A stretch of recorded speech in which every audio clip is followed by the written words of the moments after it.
ನಮಸ್ಕಾರ ಸ್ನೇಹಿತರೆ, ನಾನು ನಿಮ್ಮ ಡಾಕ್ಟರ್ ದೀಪಾ ರಾಣಿಶೇಖರ್, ಟ್ರಾನ್ಸ್ಫಾರ್ಮ್ ಲೈಫ್ ಪ್ರೋಗ್ರಾಮ್ಸಿಂದ ಲವ್, ಲೈಟ್ ಆ್ಯಂಡ್ ಗ್ರ್ಯಾಟಿಟ್ಯೂಡ್. ಹೇಗಿದ್ದೀರಾ ಎಲ್ಲರೂ? ಟ್ಯಾರೋ ಕಾರ್ಡ್ ಬಗ್ಗೆ ಮಾತಾಡಿದ್ವಿ ನಾವು ಪ್ರೀವಿಯಸ್ ವಿಡಿಯೋನಲ್ಲಿ. ಅದರದ್ದೇ ಸೆಕೆಂಡ್ ಪಾರ್ಟ್, ನಾನು ಒಂದು ಸಿಂಗಲ್ ಕಾರ್ಡ್ ಹೇಗೆ ರೀಡ್ ಮಾಡೋದು ಅನ್ನೋದನ್ನು ನಿಮಗೆ ತೋರಿಸಿದ್ದೆ. ಹಾಗೆ ವಿಡಿಯೋ ಕೊನೆಯಲ್ಲಿ ನಾನು ನಿಮಗೆ ರಿಕ್ವೆಸ್ಟ್ ಮಾಡ್ಕೊಂಡಿದ್ದೆ, ದಯವಿಟ್ಟು ಬೆಲ್ ಐಕನ್ನ ಕ್ಲಿಕ್ ಮಾಡಿ ನಮ್ಮ ಚಾನಲ್ನ ಸಬ್ಸ್ಕ್ರೈಬ್ ಮಾಡ್ಕೊಳ್ಳಿ ಅಂತ ಹೇಳಿ. ಈಗ ಮುಂದೆನೇ ಕೇಳ್ಕೊತಾ ಇದ್ದೀನಿ, ಸಬ್ಸ್ಕ್ರೈಬ್ ಮಾಡ್ಕೊಳ್ಳಿ ಮತ್ತು ನಮ್ಮ ವಿಡಿಯೋನ ಲೈಕ್, ಶೇರ್, ಕಾಮೆಂಟ್ ಮಾಡೋದನ್ನು ಮರಿಬೇಡಿ. ಆಲ್ರೆಡಿ ಮಾಡಿದರೆ ನಿಮಗೆ ನನ್ನ ತುಂಬ ಹೃದಯದ ವಂದನೆಗಳು. Thank you so much. ಮತ್ತು ಟ್ಯಾರೋ ಅಂತ ಅನ್ನೋದು ತುಂಬ ಇಂಟ್ರೆಸ್ಟಿಂಗ್ ವಿಷಯ ಅಂತ ನಾನು ಪ್ರೀವಿಯಸ್ ವಿಡಿಯೋನಲ್ಲೇ ಕೆಲವು ಡೀಟೇಲ್ಸನ್ನು ಕೊಟ್ಟಿದ್ದೆ. ಇವತ್ತು ಸ್ಪ್ರೆಡ್, ಅದನ್ನು ಹೇಗೆ ಓದೋದು ಏನು, ಮತ್ತು ಸಿಂಗಲ್ ಕಾರ್ಡ್ ರೀಡಿಂಗನ್ನು ಕೂಡ ಕೊಟ್ಟಿದ್ದೆ. 4 ಸ್ಪೋರ್ಟ್ಸ್ ಕಾರ್ಡನ್ನು ತೋರಿಸ್ಬಿಟ್ಟು ನಿಮಗೆ ಸಿಂಗಲ್ ಕಾರ್ಡ್ ರೀಡಿಂಗನ್ನು ಕೂಡ ಕೊಟ್ಟಿದ್ದೆ. ಸಿಂಗಲ್ ಕಾರ್ಡ್ ಅಂದಾಗ ಓಕೆ, ಲೆಟಸ್ ಟೇಕ್ ಬೇರೆ ಒಂದು ಕಾರ್ಡನ್ನು ತೊಗೊಳ್ಳೋಣ. ನೋಡಿ, ಬೇರೆ ಒಂದು ಕಾರ್ಡನ್ನು ತೊಗೊಂಡಾಗ ದ ವರ್ಲ್ಡ್ ಅಂತ ಬಂದಿದೆ. ದ ವರ್ಲ್ಡ್ ಅಂತ ಬಂದಾಗ ನಾನು ನಿಮ್ಗೆ ಹೇಳಿದೆ, ದ ವರ್ಲ್ಡ್ ಅಂತಂದಾಗ ಕಂಪ್ಲೀಟ್ನೆಸ್, ನನ್ನ ಪ್ರಪಂಚದಲ್ಲಿ ಎಲ್ಲ ಇದೆ ಅಂದರೆ ಆಲ್ ಇನ್ಕ್ಲೂಸಿವ್, ಎಲ್ಲವೂ ನನಗೆ ಸಿಗತ್ತೆ ಅಂತ. ವರ್ಲ್ಡ್ ಅನ್ನೋ ಕಾರ್ಡ್ ಬಂದಾಗ ನೀವು ಆ ವ್ಯಕ್ತಿಗೆ ಏನು ಹೇಳ್ತೀರಿ, ಇಷ್ಟು ದಿನ ನಡೆದಿದ್ದೆಲ್ಲ ಒಳ್ಳೆಯದೇ ಆಗಿದೆ, ಈಗಲೂ ಒಳ್ಳೆಯದೇ ಆಗುತ್ತೆ, ಮುಂದೆನೂ ಒಳ್ಳೆಯದಾಗತ್ತೆ, ಏನೇನಿದೆಯೋ ಎಲ್ಲವನ್ನು ಸಮೀಕರಿಸು, ಬ್ರಿಂಗ್ ಎವ್ರಿಥಿಂಗ್ ಟುಗೆದರ್ ಅಂತ ಹೇಳ್ತೀರಾ.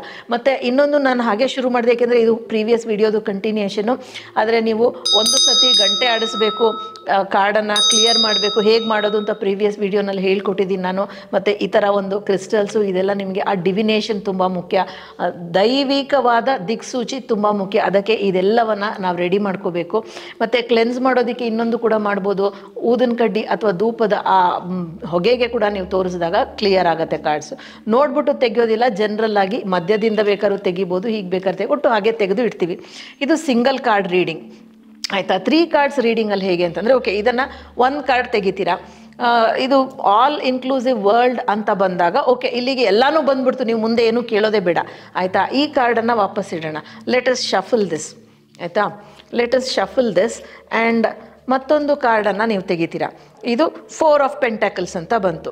4 ಆಫ್ ಪೆಂಟ್ಯಾಕಲ್ಸ್ ಅಂದಾಗ ನೀವು ಅದರ ಬಗ್ಗೆ ಡೀಟೇಲ್ಸನ್ನು ಹೇಳ್ತಾ ಹೋಗ್ತೀರಾ. ಇದೆ ಒಂದು ವ್ಯಕ್ತಿ ಹಿಂದೆ ಒಂದು ಸೆಟಲ್ಮೆಂಟ್ ಅಥವಾ ವಿಲೇಜ್ ಇದೆ, ಅಲ್ಲಿಂದ ದೂರ ಬರ್ತಾ ಇರೋ ಹಾಗಿದೆ. ಸೊ ನೀನು ಇರೋ ಜಾಗದಿಂದ ಮುಂದಕ್ಕೆ ಹೋಗು, ನಿನಗೆ ಒಳ್ಳೇದಾಗತ್ತೆ.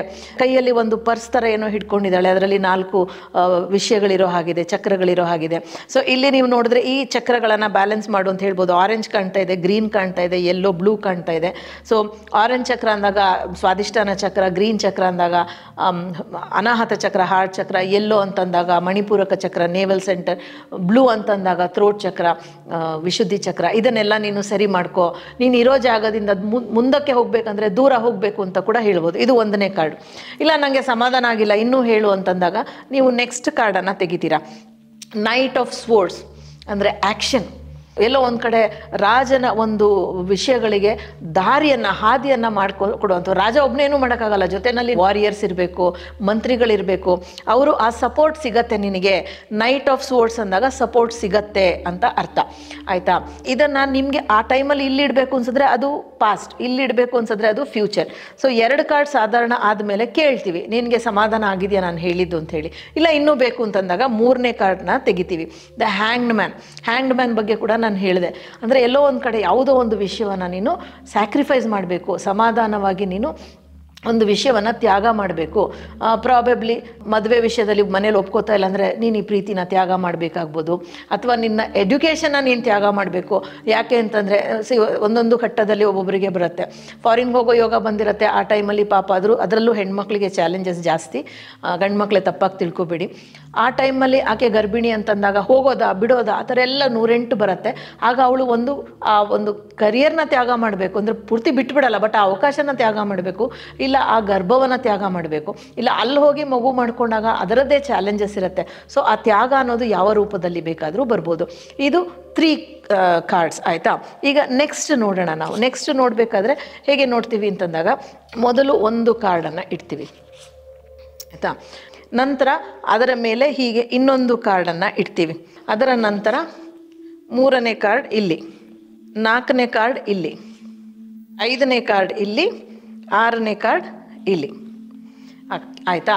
ಇದನ್ನು ಕೆಲ್ಟಿಕ್ ಕ್ರಾಸ್ ಸ್ಪ್ರೆಡ್ ಅಂತ ಕರಿತೀವಿ. ನೋಡಿ, ಕ್ರಾಸ್ ಥರ ಇದೆ, ಅಂದರೆ ಈ ಕ್ರಿಸ್ತ ಧರ್ಮದ ಕ್ರಾಸ್ ಅಂತ ಏನು ಹೇಳ್ತೀವಿ ಆ ಥರ ಒಂದು ಕ್ರಾಸ್ ಥರ ಇದೆ. ಇದು ಇಷ್ಟು ಮಾತ್ರ ಅಲ್ಲ, ಇನ್ನೂ ಇದರಲ್ಲಿ ವಿಷಯಗಳಿದೆ. ಮತ್ತು 7, 8, 9 10 ಕಾರ್ಡ್ ಬರುತ್ತೆ ಕೆಲ್ಟಿಕ್ ಕ್ರಾಸಲ್ಲಿ. ಈ ಕ್ರಾಸ್ ನಂತರ ಇಲ್ಲಿ ಮತ್ತೊಂದಷ್ಟು ಸ್ಪ್ರೆಡ್ ಬರುತ್ತೆ. ಸೊ ನೀವು ಫಸ್ಟು ಬರೀ ಇಷ್ಟನ್ನು ಮಾತ್ರ ಮಾಡಿ ನಿನಗೆ ಏನು ಬೇಕು ಅಂತ ಕೇಳ್ಬೋದು. 1ನೇ ಕಾರ್ಡಲ್ಲಿ ನೀನು ಎಲ್ಲಿದೆಯಾ, ಈಗ ಈ ಕ್ಷಣಕ್ಕೆ ಪ್ರೆಸೆಂಟಲ್ಲಿ ನೀನು ಎಲ್ಲಿದೆಯಾ, ಅದರ ಅರ್ಥ ಏನು ಅನ್ನೋದು ಬರುತ್ತೆ. ಮತ್ತು ಏನು ಸಮಸ್ಯೆಗಳಿದೆ ಅನ್ನೋದು ಈ 1 ಕಾರ್ಡಲ್ಲಿ ಬರುತ್ತೆ. 2ನೇ ಕಾರ್ಡಲ್ಲಿ ಇದರಿಂದ ಹೇಗೆ ಹೊರಗೆ ಬರೋದು, ಇದರಿಂದ ಹೇಗೆ ನಾವು ಸಮಸ್ಯೆಯಿಂದ ಸ್ವಲ್ಪ ದಾರಿ ನೋಡ್ಕೊಳ್ಳೋದು ಅನ್ನೋದು ಬರುತ್ತೆ. ಮತ್ತು 3ನೇ ಕಾರ್ಡಲ್ಲಿ ಕಾನ್ಷಿಯಸ್ ಆಗಿ ಚಾಯ್ಸನ್ನು ಮಾಡು. 4ನೇದು 4 ಪೆಂಟಕಲ್ಸ್ ಬಂದಿದೆ. ಪೆಂಟಕಲ್ಸ್ ಅಂತಂದಾಗ ನಿಮಗೆ ಏನನ್ನು ಸೂಚಿಸುತ್ತೆ ಅಂತಂದರೆ ಪಾಸ್ಟ್ ಅಂತಂದಾಗ ಸಬ್ಕಾನ್ಷಿಯಸ್ ಮೈಂಡ್ ಇರ್ಬೋದು. ಅಂದರೆ ಸಬ್ಕಾನ್ಷಿಯಸಲ್ಲಿ ಪಾಸ್ಟಲ್ಲಿ ಏನಿದೆ ಅದೆಲ್ಲ ನಮಗೆ ಮುಂದೆ ಕರ್ಕೊಂಡು ಹೋಗೋದಕ್ಕೆ ಹೆಲ್ಪ್ ಮಾಡುತ್ತಲ್ವಾ. ಸೊ ಪಾಸ್ಟನ್ನು ಕ್ಲಿಯರ್ ಮಾಡ್ಕೊಳ್ತಿದ್ರೆ ಫ್ಯೂಚರ್ಗೆ ಹೋಗೋಕ್ಕೆ ಸಾಧ್ಯ ಇಲ್ಲ. ಮತ್ತು ರೂಟ್ ಕಾಸ್ ಬೇರುಗಳು ಅಲ್ಲೇ ಇರುತ್ತೆ. ಸೊ 4ನೇ ಕಾರ್ಡು ಅದನ್ನು ಸೂಚಿಸುತ್ತೆ. ಮತ್ತು ನಾವು 5ನೇ ಕಾರ್ಡಿಗೆ ಹೋದಾಗ ನೈಟ್ ಆಫ್ ಸ್ವೋರ್ಡ್ಸ್ ಅಂತಂದಾಗ ಆ್ಯಕ್ಷನ್ ಅಂತಂದಾಗ ಒಂಥರ ಹೆಂಗೆ ಅಂತಂದರೆ ಆ ಒಂದು ಸ್ಪೀಡು ಅದೆಲ್ಲ ಬರುತ್ತೆ. ಅಂದರೆ ಬೇಗ ಬೇಗ ಮಾಡ್ಕೋಬೇಕು, ಬಿಟ್ಟರೆ ಅವಕಾಶ ಹೊಟ್ಟೋಗುತ್ತೆ ಅಂತ. ಮತ್ತು 6ನೇ ಕಾರ್ಡು ಹ್ಯಾಂಗ್ಡ್ ಮ್ಯಾನ್ ಬಂದಿದೆ.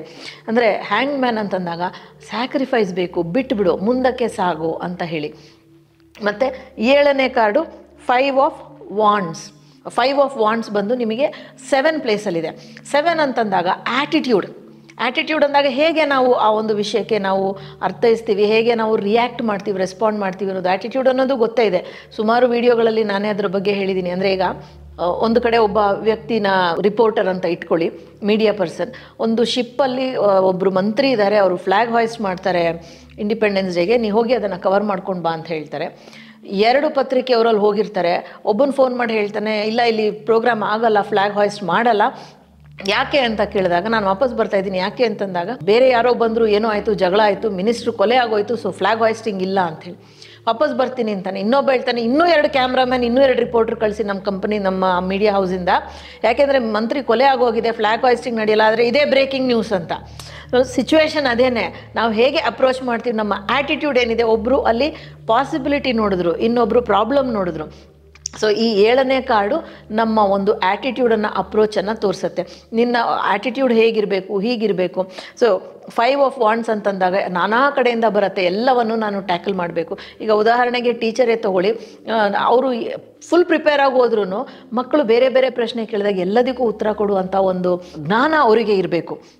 ಸೊ 8ನೇ ಕಾರ್ಡ್ ಏನನ್ನು ತೋರಿಸುತ್ತೆ ಅಂತಂದರೆ ಏನು ಅರ್ಥಕೋಬೇಕು, ಏನು ಅರ್ಥ ಮಾಡ್ಕೋಬೇಕು, what is the meaning of this, ಇದೆಲ್ಲ ನನ್ನ ಜೀವನದಲ್ಲಿ ಹೇಗೆ ನಾನು ಅರ್ಥೈಸ್ಕೋಬೇಕು ಅನ್ನೋದನ್ನು 8ನೇ ಕಾರ್ಡು. ಇಲ್ಲಿ ಮೆಜಿಷಿಯನ್ ಬಂದಿದೆ. ಮೆಜಿಷಿಯನ್ ಅಂದರೆ ಮ್ಯಾನಿಫೆಸ್ಟೇಷನ್ ಅಲ್ವಾ, ಮ್ಯಾಜಿಕ್ ತೋರಿಸೋದು ಅಂತ ಹೇಳಿ. ಸೊ ಇದು 8ನೇ ಕಾರ್ಡು. ಸೊ ಹೇಗೋ ನಿನ್ನ ಆಸೆ ಈಡೇರುತ್ತೆ, ಮ್ಯಾನಿಫೆಸ್ಟ್ ಮಾಡ್ಕೋತ್ಯಾ ಅನ್ನೋದು.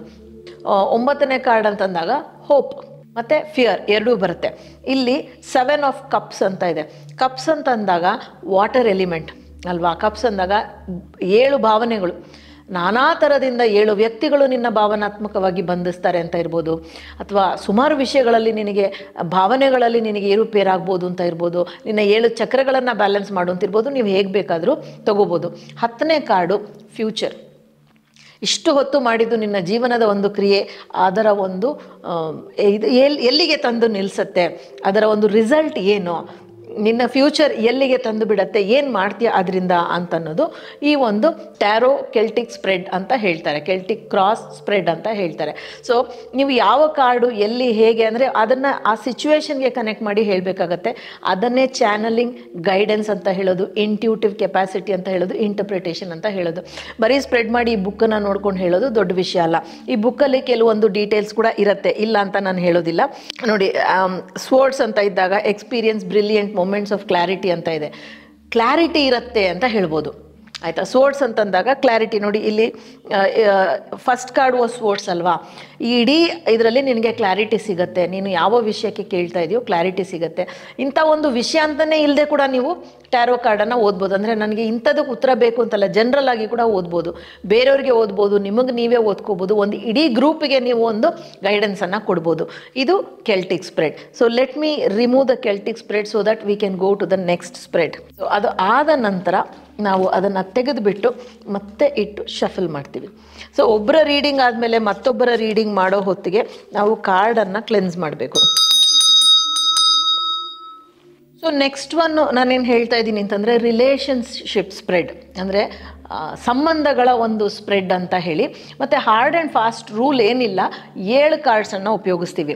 ಸೊ ಆ 7 ಕಾರ್ಡ್ಸನ್ನು ನಾನು ಸುಮ್ಮನೆ ನಿಮಗೆ ಇಟ್ಟು ತೋರಿಸ್ತೀನಿ ನೋಡಿ. 1 2 3 4 5 6 7 ಅಂತ ಬೇಕಾದರೆ ಇಡ್ಬೋದು, ಅಥವಾ 1 2 3 4 5 6 7 ಹೀಗೆ ಕೂಡ ಇಡ್ಬೋದು. ಸೊ ಫಸ್ಟ್ ಕಾರ್ಡ್ ಯಾವುದು ಇದು ಅಲ್ವಾ? ಫಸ್ಟ್ ಕಾರ್ಡನ್ನು ನಾನು ಓಪನ್ ಮಾಡಿದಾಗ ಇಲ್ಲಿ ಜಸ್ಟಿಸ್ ಅಂತ ಇದೆ. ಸೊ ನ್ಯಾಯ ಅಂತಂದಾಗ ಫಸ್ಟ್ ಕಾರ್ಡು ನಿನಗೆ ಈ ಒಂದು ಸಂಬಂಧದಿಂದ ನ್ಯಾಯ ಸಿಗಬಹುದಾ, ಏನು ಪೊಟೆನ್ಷಿಯಲ್ ಇದೆ, ನ್ಯಾಯವಾಗಿ ಅವರು ನಿನಗೆ ಇರ್ತಾರಾ ಇದೆಲ್ಲ. ಅಂದರೆ ಈ ಕಾರ್ಡ್ ಏನು ಬರುತ್ತೆ ಅಂದರೆ, ಇದೇ ಕಾರ್ಡ್ ಬೇರೆ ಬಂತು ಅಂದರೆ, ಇವಾಗ ಲೆಟಸ್ ಸೇ ಫಸ್ಟ್ ಕಾರ್ಡು ಇದು ಬಂತು ಅಂತ ಇಟ್ಕೊಳ್ಳೋಣ. ಪೇಜ್ ಆಫ್ ಕಪ್ಸ್ ಅಂತ ಬಂದಾಗ, ಪೇಜ್ ಅಂದಾಗ ಅವನು ಶುರುನಲ್ಲಿದ್ದಾನೆ, ಆ ವ್ಯಕ್ತಿ ಸಂಬಂಧದ ಆರಂಭ, ಅಂದರೆ ಸಂಬಂಧಗಳನ್ನು ಹೇಗೆ ನಿಭಾಯಿಸೋದು ಅಂತ ಗೊತ್ತಿಲ್ಲ. ಯಾಕೆಂದರೆ ಇದು ಪ್ರಪ್ರಥಮವಾದ ಒಂದು ಪ್ರೀತಿ ಇರ್ಬೋದು, ಮತ್ತೊಂದಿರ್ಬೋದು. ಮತ್ತು ಕಪ್ಸ್ ಅಂತಂದಾಗ ಭಾವನೆಗಳು ತುಂಬ ಜಾಸ್ತಿ, ಇಂಟೆನ್ಸ್ ಅಂತ ಹೇಳಿ. ಸೊ ನಿಮ್ಮ ಸಂಬಂಧ ಶುರುವಾಗೋದೇ ಇಂಟೆನ್ಸ್ ಫೀಲಿಂಗ್ಸಿಂದ.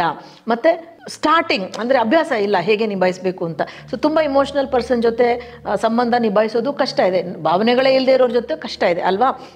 ಸೊ ಯಾವ ಪೊಸಿಷನಲ್ಲಿ ಯಾವ ಕಾರ್ಡ್ ಬರುತ್ತೆ ಅಂತ ಅರ್ಥ ಮಾಡ್ಕೊಂಡು ಹೇಳೋದು ಆ ಟ್ಯಾರೋ ರೀಡರ್ನ ಒಂದು ಇಂಟ್ಯೂಟಿವ್ನೆಸ್ ಅಂತ ಹೇಳ್ಬೋದು. ಸೊ ಜಸ್ಟಿಸ್ ಬಂದಿದೆ ಅಂದರೆ ಏನು ಪೊಟೆನ್ಷಿಯಲ್ ಇದೆ, ಅವರು ಈ ಸಂಬಂಧದಲ್ಲಿ ನ್ಯಾಯವಾಗಿ ಇರ್ತಾರೆ. ಸೊ ಇವರೇ ಹೇಗೆ ಇರ್ತಾರೆ, ನ್ಯಾಯ ಇರುತ್ತಾ, ನಿನಗೆ ನ್ಯಾಯ ಒದಗಬಹುದು ಅನ್ನೋದು, ಏಕೆಂದರೆ ಜಸ್ಟಿಸ್ ಬಂದಿದೆ. ಎರಡನೇ card knight of wands. Wands ಅಂದಾಗ ಬೆಂಕಿ, ಆ್ಯಕ್ಷನ್, ತುಂಬ ಆ್ಯಕ್ಷನ್ ಅಂದರೆ ಕೆಲವೊಂದು ಸರ್ತಿ ಕೆಲವರು ಒಂಥರ ತುಂಬ ಸೋಂಬೇರ್ತನ, ಮಾಡೋಣ ಬಿಡು, ಪ್ರೋಕ್ಯಾಸ್ಟಿನೇಷನ್ ಇರುತ್ತೆ, ಆಯಿತು ಬಿಡು ನೋಡ್ಕೊಳ್ಳೋಣ ಅಂಥೇಳಿ. ಇವರು ಹಾಗಲ್ಲ, ಟೈಮಿಗೆ ಮಾಡ್ತಾರೆ, ತುಂಬ ವೇಗ ಜಾಸ್ತಿ. ಯಾಕೆಂದರೆ ಬೆಂಕಿಗೆ ವೇಗ ಜಾಸ್ತಿ, ಬೆಂಕಿ ನಿಧಾನ ಗೊತ್ತಿಲ್ಲ ಬೆಂಕಿಗೆ. ಸೊ ವೇಗ ಜಾಸ್ತಿ ಇರುತ್ತೆ, ಕೋಪ ಸ್ವಲ್ಪ ಜಾಸ್ತಿ ಇರ್ಬೋದು, ಯಾಕೆಂದರೆ ಬೆಂಕಿ ಅಂತಂದರೆ ಕೋಪ ಅಲ್ವಾ. So knight of wands. ಮತ್ತು ನೈಟ್ ಅಂತಂದಾಗ ಒಂದು ಗಾಂಭೀರ್ಯ ಇರುತ್ತೆ, ಒಂದು ದರ್ಪ ಇರುತ್ತೆ, ಒಂದು ಸ್ಪೆಷಲ್ ಕೆಪಾಸಿಟಿ ಇರುತ್ತೆ, ಯಾವುದೇ ಒಂದು ಸಂದರ್ಭದಲ್ಲಿ ನಿಭಾಯಿಸುವಂಥ ಒಂದು ಶಕ್ತಿ ಇರುತ್ತೆ. ಅಂದರೆ ಇದು ರಿಲೇಷನ್ಶಿಪ್ ಅಂದಾಗ ಸಾಧಾರಣವಾಗಿ ಒಂದು ವ್ಯಕ್ತಿನ ಮನಸ್ಸಲ್ಲಿ ಇಟ್ಕೊಂಡು ಕೇಳೋದು ಉತ್ತಮ. ಮತ್ತು ಮೂರನೇ ಕಾರ್ಡು, ಇದು ಸುಮಾರು ಸ್ಪ್ರೆಡ್ಸ್ ನಿಮಗೆ ತೋರಿಸ್ದೆ, ಎರಡನೇ ಸ್ಪ್ರೆಡ್ ಇದು ಏಸ್ ಆಫ್ ಸ್ವೋರ್ಡ್ಸ್. ಏಸ್ ಅಂದಾಗ ಪ್ರಪ್ರಥಮವಾಗಿ, ಸ್ವೋರ್ಡ್ ಅಂದಾಗ ತುಂಬ ಚೆನ್ನಾಗಿ ಕಮ್ಯುನಿಕೇಟ್ ಮಾಡ್ತಾರೆ. C communication is the mother of all relationships ಅಂತ ಹೇಳ್ಬೋದು. ಕಮ್ಯುನಿಕೇಟೇ ಮಾಡಿಲ್ಲ ಅಂದರೆ ಹೇಗೆ? ಕೆಲವೊಂದು ಸರ್ತಿ ನಾವು ಹೇಳಿದಾಗ ಅವ್ರಿಗೆ ಅರ್ಥ ಆಗುತ್ತೆ, ನಾವು ಹೇಳಲೇ ಇಲ್ಲ ಅಂತಂದಾಗ ಅವ್ರಿಗೆ ಅರ್ಥನೇ ಆಗೋದಿಲ್ಲ, ಅಥವಾ ನಾವು ಅವ್ರು ಹೇಳಿದ್ದನ್ನು ಕೇಳಿಸ್ಕೊಳ್ಳಿಲ್ಲ ಅಂದಾಗಲೂ ತೊಂದರೆ ಆಗುತ್ತೆ. ಏಸ್ ಆಫ್ ಸ್ವೋರ್ಡ್ಸ್ ಅಂದಾಗ ಟಾಪ್ ಕ್ಲಾಸ್ ಕಮ್ಯುನಿಕೇಷನ್ ಇರುತ್ತೆ, ಅವರು ಭಾವನೆಗಳನ್ನು ತುಂಬ ಚೆನ್ನಾಗಿ ಹೇಳ್ತಾರೆ, ಅದರಿಂದ ಕಮ್ಯುನಿಕೇಷನ್ ಪ್ರಾಬ್ಲಮ್ ಖಂಡಿತ ಬರೋದಿಲ್ಲ ಅನ್ನೋದು. ಮತ್ತು ಮೂರನೇ ಕಾರ್ಡು ಅಂತಂದಾಗ ಕೆಲವೊಂದು ಸರ್ತಿ ಆ ಕಮ್ಯುನಿಕೇಷನ್ ಅವರು ಮ್ಯಾನ್ಯುಪ್ಯುಲೇಷನ್ ಅಂತ ಮಾಡಿದಾಗ ಕಾನ್ಫ್ಲಿಕ್ಟ್ ಆಫ್ ಇನ್ಫ್ಲೂಯೆನ್ಸ್ ಆಗುತ್ತೆ. ಅಂದರೆ ತುಂಬ ಬೇಗ ನಿಮ್ಮನ್ನು ಒಪ್ಪಿಸ್ಬಿಡ್ತಾರೆ, ನಿಮ್ಮ ಒಪಿನಿಯನ್ನೇ ಚೇಂಜ್ ಮಾಡಿಬಿಡ್ತಾರೆ, ಆ ಕೆಪಾಸಿಟಿ ಕೂಡ ಇರುತ್ತೆ. ಸೊ ನಾಲ್ಕನೇ ಕಾರ್ಡು ಅಂತ ಹೋದಾಗ ಪೇಜ್ ಆಫ್ ಪೆಂಟಾಕಲ್ಸ್ ಅಂತಂದಾಗ ಭೂಮಿಗೆ ಸಂಬಂಧಪಟ್ಟಿದ್ದು, ಸ್ಥಿರತೆ, ಸ್ಟೆಬಿಲಿಟಿ ಇದನ್ನೆಲ್ಲ ಸೂಚಿಸುತ್ತೆ. ಮತ್ತು ಲೌಕಿಕವಾದದ್ದು ಅಂತ ಹೇಳಿದ್ದೆ. ಪೇಜ್ ಅಂತಂದಾಗ ಅದೂ ಶುರುನಲ್ಲಿ ಇದೆ, ಮತ್ತು ಸ್ವಲ್ಪ ಕೆಳಮಟ್ಟದಲ್ಲಿ ಇದೆ ಅಂತ ಹೇಳ್ಬೋದು. ಸೊ ನಾಲ್ಕನೇ ಒಂದು ಅಧ್ಯಾಯದಲ್ಲಿ ನೋಡಿದಾಗ ಇನ್ನು ಇವಾಗ ಅವನು ಕರಿಯರ್ ಸ್ಟಾರ್ಟ್ ಮಾಡ್ತಾ ಇದ್ದಾನೆ, ಲಾಸ್ ಮಾಡ್ಕೊಂಡ ಬಿಸ್ನೆಸ್ಸಲ್ಲಿ, ಮತ್ತು ಹೊಸದಾಗಿ ಸ್ಟಾರ್ಟ್ ಮಾಡ್ತಾ ಇದ್ದಾನೆ, ಬೇಕಾ ನಿನ್ಗದು ಅನ್ನೋದು ಒಂದು ವಿಷಯ ಆಯಿತಾ. ಮತ್ತು 5 ಕಾರ್ಡಿಗೆ ಬರೋಣ. 2 ಆಫ್ ಕಪ್ಸ್. ಹೇಗೆ ನೀನು ಈ ಭಾವನೆಗಳನ್ನು, 2 ವ್ಯತಿರಿಕ್ತ ವ್ಯಕ್ತಿಗಳು ನೀವು, ಅದನ್ನು ಹೇಗೆ ನೀವು ಹೊಂದಾಣಿಕೆ ಮಾಡ್ಕೊಂಡು ಹೋಗ್ತೀರಾ, ಸಾಧ್ಯವಾ? Can you mend this? ನಿನಗೆ ಸ್ಪೀಡ್ ಜಾಸ್ತಿ, ಆತನಿಗೆ ಕಮ್ಮಿ, ಅಥವಾ ಆಕೆಗೆ ಸ್ಪೀಡ್ ಜಾಸ್ತಿ, ನಿನಗೆ ಕಮ್ಮಿ. So how are you going to blend it and mend it? ನಿಮ್ಮ personalities are very different. So how are you going to bring it together? ಕೆಲವರಿಗೆ ಹೊರಗೆ ಹೋಗೋದು ತುಂಬ ಇಷ್ಟ, ಪ್ರತಿ ವೀಕೆಂಡ್ ಪಾರ್ಟಿ ಮಾಡಬೇಕು, ಟೂರ್ ಹೋಗಬೇಕು, ಫ್ರೆಂಡ್ಸ್ ನೋಡಬೇಕು, ಸೋಷಿಯಲ್ ಪರ್ಸನ್, ಎಕ್ಸ್ಟ್ರೋವರ್ಟ್ ಅಂತ ಕರಿತೀವಿ. ಅಥವಾ ಅವರಿಗೆ ಇರುವಂಥ ಪ್ರೀತಿಯ ವ್ಯಕ್ತಿ ಅಥವಾ ಗಂಡ ಅಥವಾ ಹೆಂಡತಿಗೆ ಎಲ್ಲೂ ಹೋಗೋದಕ್ಕೆ ಇಷ್ಟ ಇಲ್ಲ, ಬೇರೆ ಯಾರೂ ಬೇಡ, ನಾನು, ನನ್ನ ಹೆಂಡತಿ, ನನ್ನ ಮಕ್ಕಳು ಅಷ್ಟೇ ಇರಬೇಕಾದ್ರೆ ಲೈಫ್ ಲಾಂಗ್ ಹೇಗೆ ನೀವು ಅದನ್ನು ಮ್ಯಾನೇಜ್ ಮಾಡ್ತೀರಾ ಅನ್ನೋದು ಒಂದು ಕ್ವೆಶ್ಚನ್. ಇಲ್ಲ ನನಗೆ ಅಷ್ಟೊಂದು ಪ್ರೀತಿ, ನಾನು ಎಲ್ಲನೂ ಅಡ್ಜಸ್ಟ್ ಮಾಡ್ಕೋತೀನಿ ಅಂದಾಗ ಒಂದು ದಿನದ ಮಾತಲ್ಲ ಇದು. ಸೊ ಹೇಗೆ ಅದನ್ನು ನಿಭಾಯಿಸ್ತೀರಾ ಅನ್ನೋದು. 6ನೇ ಕಾರ್ಡು 8 ಆಫ್ ಕಪ್ಸ್ ಅಂದಾಗ ಭಾವನೆಗಳು ತುಂಬ ಇದ್ದಾಗ ಅದನ್ನು ಹೇಗೆ ನಿಭಾಯಿಸ್ತೀರಾ, ಏನನ್ನು ಮಾಡ್ತೀರಾ, ಈ ಥರ ಇದು 6 ಅಲ್ಲಿ ಬರುತ್ತೆ. ನಿನ್ನ ಜೀವನದಲ್ಲಿ ನೀನು ಈ ಭಾವನೆಗಳನ್ನು ಹೇಗೆ ನಿಭಾಯಿಸ್ತೀಯಾ, ವಿಪರೀತದ ಭಾವನೆಗಳು ಹೇಗೆ ನಿಭಾಯಿಸ್ತೀಯಾ ನೀನು, ನಿನಗೆ ಅದನ್ನು ಭರಿಸೋದಕ್ಕೆ ಆಗತ್ತೆ. ಅಂದರೆ ಅತಿ ಪ್ರೀತಿಯಾಗಲಿ ಅತಿ ವಿನಯ ಯಾವುದೇ ಆದರೂ ತಡ್ಕೊಳ್ಳೋದಕ್ಕೆ ಕಷ್ಟ ಆಗುತ್ತೆ. ಏನು ಬೇಡ, ಯಾರ ಹತ್ರ ಆದರೂ ನೀವು ಈ ಸೀರೆ ತುಂಬ ಚೆನ್ನಾಗಿದೆ ಅಂತ ಹೇಳಿ, ಇದೇ ಥರ ಇನ್ನೊಂದು ಸೀರೆ ಇದೆ ನಾನು ಬೇರೆ ಕಲರಲ್ಲಿ ನಾನೇನು ಕೊಡ್ತೀನಿ ಅಂತ ಕೊಡ್ತಾರೆ. ಅಥವಾ ನಿಮ್ಮ ಲೋಟ ತುಂಬ ಚೆನ್ನಾಗಿದೆ ಅಂತಂದಾಗ ಎಕ್ಸ್ಪೆನ್ಸಿವ್ ಅನ್ಸುತ್ತಲ್ವ, ಅಂದರೆ ಹಾಂ ಇನ್ನೊಂದು ಸೆಟ್ ಇದೆ ನಾನು ನಿನಗೆ ಕೊಡ್ತೀನಿ ಅಂದಾಗ ಅದನ್ನು ಸ್ವೀಕರಿಸೋದಕ್ಕೆ ಕೂಡ ಕಷ್ಟ ಆಗುತ್ತೆ. ಅತಿಯಾದ್ದು ಯಾವುದೇ ಆದರೂ ಕಷ್ಟ ಆಗುತ್ತೆ. ಸೊ ಇದು ಇಡೀ ಜೀವನಕ್ಕೆ ನೀನು ತೊಗೊಂಡು ಹೋಗಬೇಕು ಅಂತಂದಾಗ ಹೇಗೆ ನಿಭಾಯಿಸ್ತೀಯ, ಸಾಧ್ಯವಾ ನಿನಗೆ ಈ ಭಾವನೆಗಳನ್ನು ಭರಿಸೋದಕ್ಕೆ ಅಂತ ಹೇಳಿ. ಮತ್ತು ಇದು 8 ಆಫ್ ಪೆಂಟಾಕಲ್ಸ್ ಅಂತಂದಾಗ ಎಲ್ಲೋ ಒಂದು ಕಡೆ ಒಂದು ಸೆಟಲ್ಡ್, ಅಂದರೆ ಲೌಕಿಕವಾದ ಅರ್ಥದಲ್ಲಿ ಸೆಟಲ್ಡ್ ಇದ್ದಾರೆ ಅಂತ. ಯಾಕೆಂದರೆ 8 ಇಸ್ ಅ ಹೈಯರ್ ನಂಬರ್ ಅಲ್ವಾ. ಇಲ್ಲಿ ಬಂದಾಗ ಸೆಟಲ್ಡ್ ಇರಲಿಲ್ಲ, ಇಲ್ಲಿ ಬರೋ ಅಷ್ಟರಲ್ಲಿ ಸೆಟಲ್ಡ್ ಆಯಿತು. So you will be happy. So you can go ahead. ಅಂದರೆ ನೀವು ಎಲ್ಲದನ್ನು ಒಂದು ಅರ್ಥೈಸಿ ಹೇಳಬೇಕಾಗತ್ತೆ. ಇದು ರಿಲೇಷನ್ಶಿಪ್ಗೆ ಸಂಬಂಧಪಟ್ಟಂಥ ಸ್ಪ್ರೆಡ್. ನೀವು ಇದನ್ನು ನಿಮ್ಮ ಪ್ರೇಯಸಿಗೆ ಮಾತ್ರ ಕೇಳಬೇಕಿಲ್ಲ, ನಿಮ್ಮ ಅಣ್ಣ ತಮ್ಮಂದಿರ ಸಂಬಂಧದಲ್ಲಿರ್ಬೋದು. ನಾನು ಒಟ್ಟಿಗೆ ಪ್ರಾಪರ್ಟಿ ತೊಗೋಬೇಕಂತ ಇದ್ದೀನಿ, ನಾನು ನನ್ನ ಅಣ್ಣ, ನನ್ನ ತಂಗಿ ಗಂಡ ನಾನು ಬಿಸ್ನೆಸ್ ಮಾಡಬೇಕಂತ ಇದ್ದೀವಿ, ಅಥವಾ ಇನ್ನೊಂದೇನೋ ಮಾಡಬೇಕಂತ ಇದ್ದೀವಿ, ಇನ್ವೆಸ್ಟ್ ಮಾಡಬೇಕಂತ ಇದ್ದೀವಿ, ಮಾಡ್ಬೋದಾ ಅಂದಾಗ್ಲೂ ಈ ಒಂದು ಸ್ಪ್ರೆಡನ್ನು ರಿಲೇಷನ್ಶಿಪ್ ಹೇಗೆ ಮುಂದುವರಿಯುತ್ತೆ ಅಂತ ಕೇಳ್ಬೋದು. ಇದು relationship spread. So basically 3+4 cards. ನೀವು 1 2 3 4 5 6 7 ಅಂತ ಇಡ್ತೀರೋ, 1 2 3 4 5 6 7 ಅಂತ ಇಡ್ತೀರೋ, ಅದು ನಿಮಗೆ ಬಿಟ್ಟಿದ್ದು. ಸೊ ಇಂಟ್ಯೂಟಿವ್ ಅದು. ಸೊ ನೀವು ಹೆಂಗೆ ಇಡ್ತೀರೋ ಹಾಗೆ ನಿಮಗೆ ಅದು ತೋರಿಸುತ್ತೆ. ಆ್ಯಂಡ್ ಎಲ್ಲ ಆದಮೇಲೆ ನೀವು is that person the one, ಅವ್ರ ಜೊತೆ ನಾನು ಬಿಸ್ನೆಸ್ ಮಾಡೋದು ಎಷ್ಟು ನ್ಯಾಯ, ಮಾಡಬೇಕಾ ಬಿಡಬೇಕಾ, ಇದನ್ನೆಲ್ಲ ನೀವು ಇಂಟರ್ಪ್ರೆಟ್ ಮಾಡ್ಕೋಬೇಕು, ನಿಮ್ಮ ಗೈಡೆನ್ಸನ್ನು ಕೇಳ್ಕೋಬೇಕು. ಸೊ ಈ ಸ್ಪ್ರೆಡ್ ಮುಗೀತು. ಇವಾಗ ನಿಮಗೆ ಕೆಲವೊಂದು ಸ್ಪ್ರೆಡ್ಡನ್ನು ಹೇಳ್ಕೊಟ್ಟೆ, ಟ್ಯಾರೋ ಕಾರ್ಡ್ ಸ್ಪ್ರೆಡ್. ಇನ್ನೂ 3 ಸ್ಪ್ರೆಡ್ಡನ್ನು ಹೇಳ್ಕೊಡೋದು ನನಗೆ ಆಸೆ ಇದೆ. ಆದರೆ ಒಂದೇ ವಿಡಿಯೋನಲ್ಲಿ ಎಲ್ಲ ಹೇಳಿದಾಗ, ಒಂದೇ ಸತಿ ಎಲ್ಲ ಹೇಳಿದಾಗ ನಿಮಗೂ ಅದು ಅಭ್ಯಾಸ ಮಾಡೋದಕ್ಕೂ ಕಷ್ಟ. ನೀವು ಕೇಳ್ಬೋದು ನನ್ನ ಯಾವ ಟ್ಯಾರೋ ಕಾರ್ಡ್ ತೊಗೋಬೇಕು ಅಂದರೆ, ಬೇಕಾದಷ್ಟು ಟ್ಯಾರೋ ಸ್ಪ್ರೆಡ್ ಸಿಗುತ್ತೆ. ಓಶೋ ಸ್ಪ್ರೆಡ್, ಇದು ನಾನು ಯೂಸ್ ಮಾಡ್ತಾ ಇರೋದು ದ ಲೈಟ್ ಸಿಯರ್ಸ್ ಟ್ಯಾರೋ. ಸುಮಾರು ಅಂದರೆ ಎಷ್ಟೋ ಜನರದ್ದು ಬರುತ್ತೆ. Even Ganesha guidance, Lakshmi guidance, ಈ ಥರ ಎಲ್ಲ ಬರುತ್ತೆ. ಸಾಯಿಬಾಬಾ ಟ್ಯಾರೋ ಕಾರ್ಡ್ಸ್ ಅಂತೆಲ್ಲ. ನಿಮಗೆ ಯಾವುದು ಬೇಕೋ ತೊಗೊಳ್ಳಿ. ಅಮೆಝಾನಲ್ಲಿ ಕೂಡ ಸಿಗುತ್ತೆ. ಈ ಗಂಗಾರಾಮ್ ಸ್ವಪ್ನ ಅಂತ ದೊಡ್ಡ ದೊಡ್ಡ ಬುಕ್ ಸ್ಟಾಲ್ಸಲ್ಲಿ ಸಿಗುತ್ತೆ. ನಿಮಗೆ ಎಲ್ಲಿ ಬೇಕೋ ತೊಗೊಳ್ಳಿ, ಅದೇನು ಸಮಸ್ಯೆ ಇಲ್ಲ. ನಿಮ್ಗೆ ಯಾವುದು ಬೇಕೋ ತೊಗೊಳ್ಳಿ. ಎಲ್ಲದರಲ್ಲೂ ಹೆಚ್ಚು ಕಮ್ಮಿ ಒಂದೇ ವಿಷಯ ಇರುತ್ತೆ, ಇಂಟರ್ಪ್ರಿಟೇಷನ್ ಸ್ವಲ್ಪ ಬೇರೆ ಇರುತ್ತೆ. ಆದರೆ ನೀವು ಹೇಗೆ ಅರ್ಥ ಕೊಡ್ತೀರಾ, ಈಗ ಅರ್ಥೈಸ್ಕೊತೀರಾ ಅನ್ನೋದು ತುಂಬ ಮುಖ್ಯ ಆಗುತ್ತೆ. Thank you so much for joining me. ನಾನು ನಿಮ್ಮ ಡಾಕ್ಟರ್ ದೀಪಾ ರಾಣಿಶೇಖರ್, ಟ್ರಾನ್ಸ್ಫಾರ್ಮ್ ಲೈಫ್ ಪ್ರೋಗ್ರಾಮ್ಸಿಂದ. ಇನ್ನೂ 3 ಸ್ಪ್ರೆಡನ್ನು ನೆಕ್ಸ್ಟ್ ವಿಡಿಯೋನಲ್ಲಿ ತೋರಿಸ್ತೀನಿ. ಅಲ್ಲಿ ತನಕ ಲವ್, ಲೈಟ್ ಆ್ಯಂಡ್ ಗ್ರ್ಯಾಟಿಟ್ಯೂಡ್.